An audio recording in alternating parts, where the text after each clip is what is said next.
Hey everyone, this is Lakshya Mittal. So today we'll be discussing question 11. So अगर किसी ने पहले के questions नहीं देखे हैं तो please go watch that first and then only jump on to this video. So ये question में क्या दिया है? A curved surface area of a cylindrical pipe is 264 meter square and its volume is 924 meter cube. Find the ratio of its diameter to its height. तो अब हमें पता है कि सिलेंडर का जो वॉल्यूम होता है that is pi r square h and हमारा जो एरिया होता है कर्व सरफेस एरिया का that is 2 pi r h. तो जब हम इसको इक्वेट करेंगे हमें curve surface area of a cylinder 264 metre square दे रखा है एंड वॉल्यूम 924 तो डिवाइडेड बाय 264. तो इससे हमारा जो आर आएगा इसको काट के ऐसे कुछ तो करेंगे हम तो जो हमारा आर आएगा वो 7 मीटर आएगा. अब हमें क्या पूछा है? Find the ratio of its diameter to its height. First of all हम 2 पाई आर एच दिया है ना, इसको इक्वेट टू 264 कर लेंगे तो इससे हमारी हाइट आ जाएगी. हाइट आई हमारी 6 मीटर. अब हमारा जो रिक्वायर्ड रेशो है diameter to its height, diameter कितना होता है 2 इंटू आर एंड हाइट से डिवाइड करेंगे तो ये हो जाएगा 2 इंटू 7 बाई 6. तो जो रेशो आएगा वो आएगा 7:3. तो बहुत ईजी क्वेश्चन था, जो क्वेश्चन ने बोला है वो करते रहो और आपका ईजीली आंसर आ जाएगा. तो 12th क्वेश्चन ये कह रहा है system of capacity 8000 litres measures externally 3.3 metre by 2.6 and its walls are 5 centimetre thick. The thickness of the bottom is. तो एक सिस्टर्न है या फिर ऐसे ले लो सिस्टर्न, ये हमारा ऐसा है और इट्स नॉट मेंशन कि सिलेंड्रिकल है या क्या है, तो हम इसको क्यूबॉइड ही बनाते हैं. तो ये हमारा सिस्टर्न है, करेक्ट. अब इसकी जो वॉल्स है ना वो थिक है थोड़ी, मतलब थोड़ी मोटी हैं. तो ये जो वॉल्स है हमारी मोटी हैं बट हमें इसकी जो बॉटम है ना उस बॉटम की थिकनेस नहीं पता. मतलब ये बॉटम वाला पार्ट है ना हमारा, ये बॉटम वाला पार्ट है इसकी थिकनेस नहीं पता हमें, तो वो थिकनेस हमें निकालनी है. तो अब हमें क्या दिया है? अब थिकनेस जो होती है वो दोनों तरफ से होती है, करेक्ट. तो एक्सटर्नली बाय 3.3, बाहर से तो ये इतना मेजर होता है and its walls are 5 centimetre thick. The thickness of the bottom is.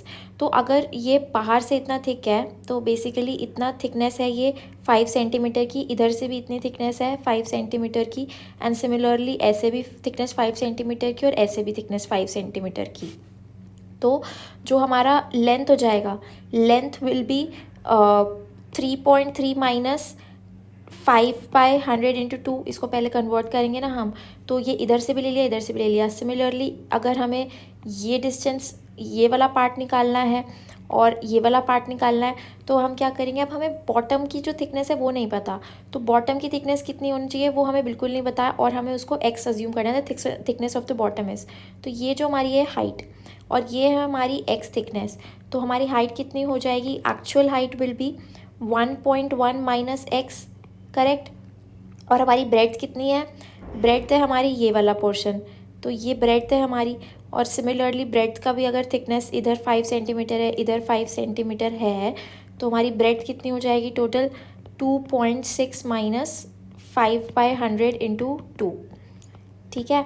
तो जब हम इसको सॉल्व करेंगे तो हमारा जो आंसर आना चाहिए दैट शुड बी 8000 लीटर्स.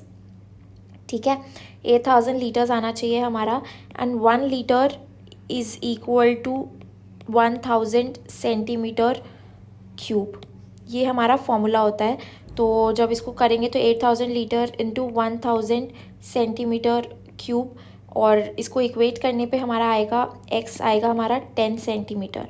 तो आई होप आपको समझ आ गया हो. तो बेसिकली एक बार फिर मैं समझा देती हूँ. ये हमारा बॉटम है, ये हमारी लेंथ है, ये ब्रेड्थ है. अब हमें क्या है कि its walls are 5 centimetre thick. तो जो वॉल्स है ना वो थिक है, इतनी थिक है. तो जो थिकनेस है वो दोनों तरफ से मेजर होती है ना, इतनी थिकनेस है. तो ये बाहर का जो पार्ट दिया हुआ है ये दिया है 3.3, लेकिन ये इतनी थिक है 5 सेंटीमीटर इधर से 5 सेंटीमीटर इधर से. सिमिलरली ब्रेड्थ का भी ये इतनी दी हुई है हमें 2.6, लेकिन ये जो थिकनेस है दैट थिकनेस इज़ 5 सेंटीमीटर इधर से 5 सेंटीमीटर इधर से. तो हमें माइनस करना पड़ेगा 2.6 में से 10 सेंटीमीटर और इधर से 10 सेंटीमीटर. तो इसको जब हम माइनस करेंगे तो हमारा एक्चुअल लेंथ और ब्रेड्थ आएगी और हमें हाइट भी निकालनी है. हाइट कितनी है नीचे से जो एक्स्ट्रा है बाहर से जो थिकनेस है वो निकालनी है हमें. तो टोटल हाइट में से एक्स हाइट सब्ट्रैक्ट कर देंगे। और हमें ऊपर की थिकनेस नहीं दी हुई बिकॉज वो सिस्टम है वो खाली है ऊपर से, मतलब उसका मेंशन नहीं करना, इसलिए इसने हमने 2x नहीं किया, सिर्फ एक सिंगल x किया। तो आई होप आपको ये क्वेश्चन समझ आ गया हो। हमारा जो नेक्स्ट क्वेश्चन है that is question 13 and it is saying that what is the total surface area of a right circular cone of height 14 centimetre and base radius 7 centimetre. तो मैंने अपनी पुरानी वीडियो में बताया था कि जो कर्व सरफेस एरिया का फॉर्मूला होता है that is pi r l, और जो हमारा ये टोटल सरफेस एरिया होता है that is pi r l plus pi r square, क्योंकि इसमें बेस का एरिया भी ऐड हो जाता है, तो बेस का एरिया ऐड होके pi r l plus pi r square बनाता है। तो अब हमें इसमें क्या दिया है कि हाइट हमारी है 14 सेंटीमीटर एंड बेस रेडियस है हमारा 7 सेंटीमीटर। तो हमें स्लांट हाइट निकालनी होगी। तो स्लांट हाइट कैसे निकलेगी? पाइथागोरस थ्योरम से 14 स्क्वायर प्लस 7 स्क्वायर का अंडर रूट, करेक्ट, ये निकल जाएगा हमारा 7√5 सेंटीमीटर। अब टोटल सरफेस एरिया निकालने के लिए बस वैल्यूज़ को पुट कर दो इसके अंदर। पाई आर एल, एल हमारा निकल गया 7√5 और आर तो पता ही है हमें। तो जब आप इन वैल्यूज़ को पुट करोगे तो हमारा जो आंसर आएगा that comes approximately 498.35 centimetre square. तो इसको खुद से करके देखना, सॉल्व करके, एंड आंसर आए तभी आगे मूव करना, वरना आगे मूव मत करना। तो हमारा क्वेश्चन 14 पे मूव करते हैं हम next after you have solve this question fully. तो it is saying that a large cube is formed from material obtained by melting 3 smaller cubes of 3, 4, 5 centimeter side. What is the ratio of the total surface area of the smaller cube and the large cube? तो volume of large cube क्या होगा हमारा? Volume of large cube will be छोटी का cube, फिर 4 centimetre वाली का cube, 5 centimetre वाली का क्यूब, 216 सेंटीमीटर क्यूब। वॉल्यूम पता है ना क्यूब का कितना होता है, दैट इज़ साइड का क्यूब। तो ये हमारा वॉल्यूम होता है। अब हमें क्या हम अज्यूम कर लेते हैं कि ये जो 216 सेंटीमीटर क्यूब है, छोटी छोटी क्यूब से एक जो बड़ी क्यूब बनी, क्यूब का साइड ले लेते हैं ए, तो उसका वॉल्यूम कितना होगा? A cube, and this is given out to be 216, तो ए हो जाएगा हमारा 6 सेंटीमीटर। अब हमें पूछा क्या है, what is the ratio of the total surface area of the smaller cube and the larger cube. अब सर्फेस एरिया कैसे निकलता है? सर्फेस एरिया जो होता है हमारा, ये हमारा क्यूब है, ठीक है। क्यूब की कितनी साइड्स हैं टोटल? साइड्स नहीं सॉरी, फेसेस 1 2 3 6 फेसेस है बेसिकली, एंड एक फेस का एरिया कितना है? ए स्क्वायर। तो 6 फेसेस का कितना होगा? 6a square. तो अब हमें रेशो निकालना है ना, total surface area of the smaller cubes and larger cube. तो अब स्मॉलर क्यूब्स का कितना हो जाएगा? 6, 3 का स्क्वायर, 4 का स्क्वायर, 5 का स्क्वायर डिवाइडेड बाय बड़ी का कितना है? 6a square. तो ये 6 × 6 का स्क्वायर। तो जब हम इसको रेशो निकालेंगे तो हमारा रेशो आएगा 25:18। तो ये हमारा फाइनल आंसर है। तो आई होप आपको ये क्वेश्चन समझ आए हों, एंड लास्ट क्वेश्चन पे मूव ऑन करते हैं for this series and for this video. तो how many bricks each measuring 25 centimetre 11 point so on will be needed to build a wall.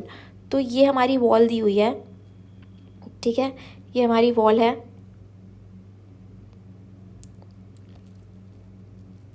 And हमें पूछा है how many bricks each measuring 25 centimetre 11.25 centimetre will be needed to build a wall of this.